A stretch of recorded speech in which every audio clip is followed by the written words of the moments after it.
Swastiastu. Anak-anak, hari ini kita bertemu lagi ya dalam pembelajaran tema 7, subtema 3, pembelajaran 3.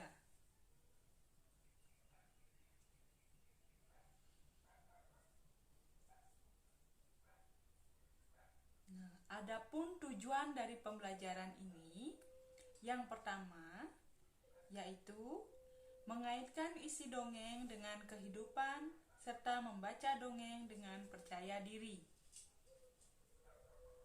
Yang kedua, mengaitkan isi dongeng dengan hidup rukun. Dan yang ketiga, menyatakan pecahan dengan tepat.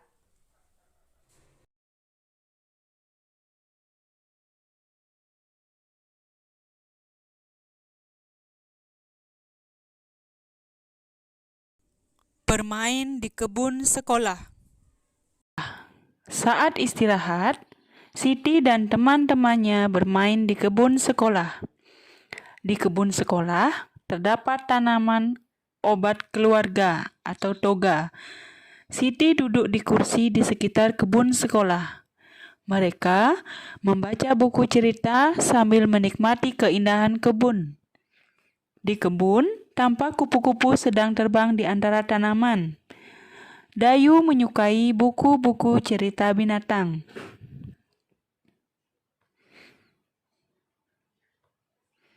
Salah satunya yaitu cerita tentang kupu-kupu berhati mulia. Nah, mari kita baca ya anak-anak. Dikisahkan pada suatu hari yang cerah, ada seekor semut berjalan-jalan di kebun sekolah. Ia sangat senang karena bisa berjalan-jalan melihat kebun sekolah yang sangat indah. Sang semut berkeliling kebun sekolah sambil menyapa binatang-binatang yang berada di kebun sekolah itu. Ia melihat sebuah kepompong yang menggantung di ranting. Sang semut mengejek bentuk kepompong yang jelek dan tidak bisa pergi kemana-mana. Hai kepompong, alangkah buruk nasibmu. Kamu hanya bisa terdiam dan tergantung di situ. Ayo jalan-jalan, lihat kebun sekolah yang luas dan indah ini. Bagaimana nasibmu bila ranting itu patah? Kepompong itu hanya terdiam. Hingga pada suatu hari, semut berjalan-jalan di kebun sekolah itu. Karena hujan, kebun sekolah itu dipenuhi lumpur sehingga semut pun tergelincir dan jatuh ke lumpur. Semut itu jatuh. Semut itu berteriak minta tolong sekencang mungkin. Tolong bantu aku. Aku mau tenggelam. Tolong, tolong, tolong aku. Untunglah saat itu ada seekor kupu-kupu terbang melintas. Kemudian, kupu-kupu itu menjulurkan sebuah ranting ke arah semut. Semut, peganglah erat-erat ranting itu. Nanti aku akan mengangkat ranting itu. Lalu si semut memegang erat-erat ranting itu. Dengan sekuat tenaga, kupu-kupu mengangkat ranting tersebut. Kemudian, kupu-kupu menurunkannya di tempat yang aman. Semut berterima kasih kepada kupu-kupu karena telah menolong nyawanya. Aku adalah kepompong yang pernah kau ejek, kata si kupu-kupu. Ternyata, kepompong yang dulu diejek semut sudah menyelamatkannya. Akhirnya, sang semut pun berjanji tidak akan menghina semua makhluk ciptaan Tuhan yang ada di kebun sekolah itu. Nah, dari cerita tadi, anak-anak sudah pernah Ibu jelaskan ya tentang apa yang terkandung dalam cerita tersebut. Yang pertama, ada tokoh. Tokohnya siapa? Ya, ada kepompong atau kupu-kupu. Yang kedua, sang semut. Kemudian, bagaimana wataknya? Nah, kepompong atau kupu-kupu itu baik hati, suka menolong, tidak membalas ejekan. Kemudian, sang semut suka mengejek atau menghina dan sombong. Nah, latar dari cerita tersebut di mana anak-anak ya?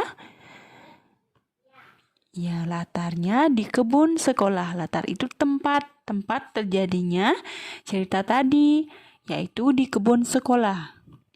Kemudian amanat atau pesan yang ingin disampaikan dari cerita tersebut apa ya? Ya, jangan suka mengejek atau menghina orang lain. Kita harus membalas kejahatan dengan kebaikan. Mari kita menolong orang lain yang membutuhkan pertolongan. Nah, sebelum bermain ke kebun sekolah, Siti dan teman-temannya pergi ke perpustakaan terlebih dahulu. Mereka gemar meminjam buku cerita. Siti membaca buku cerita di sekitar kebun sekolah. Di meja perpustakaan terdapat tumpukan buku. Ada yang terdapat 2 buku, ada yang berisi 4 buku. Nah, coba perhatikan gambar yang pertama. Buku yang berdiri dapat dinyatakan dengan pecahan. Nah, ada buku yang berdiri 1 di sini. Nah, bagaimana terus pecahannya? Iya, jadinya 1/2.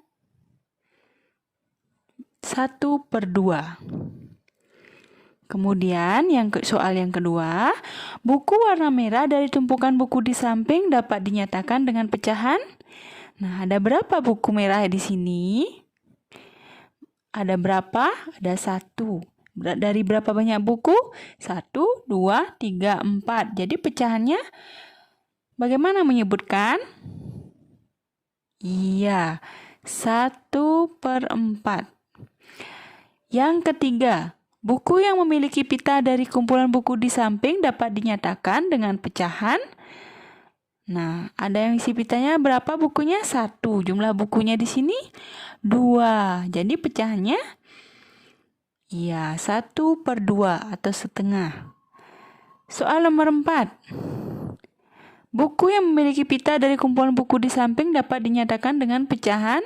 Nah, dari 3 buku ini hanya ada 1 yang ada pitanya. Jadi pecahannya ya 1/3. Dan terakhir, Siti mengambil salah satu buku dari kumpulan buku di samping. Buku yang diambil Siti dari kumpulan di samping dapat dinyatakan dengan pecahan. Nah, salah satu. Nah, dari 3 ini dia ngambil 1. Jadi pecahannya yaitu iya, 1/3. Nah, coba anak-anak cocokkan ya. Pecahan yang mana dari tumpukan buku ini yang sesuai dengan pecahan yang di sampingnya? Ya, coba dikerjakan. Ya, kalau sudah, jawaban yang betul yaitu berikut. 1 buku disilang. Ada 3 buku. Yang betul adalah 1/3. Nah, yang ini tidak ada jawabannya anak-anak. Kemudian yang ketiga, ada 2 buku yang disilang 1 yang warna ungu. Jadi pecahannya 1/2. Yang keempat, ini ada 4 buku yang disilang 1. Jadi yang betul pecahannya 1/4. Nah, anak-anak, kita sudah belajar membaca sebuah dongeng dengan percaya diri. Jadi, anak-anak yang belum lancar, latih lagi membacanya ya. Kemudian, kita harus tahu kalau membaca dongeng itu ada tokoh, ada wataknya bagaimana. Nah, dari cerita tersebut tadi, apa yang kita tangkap dari sana?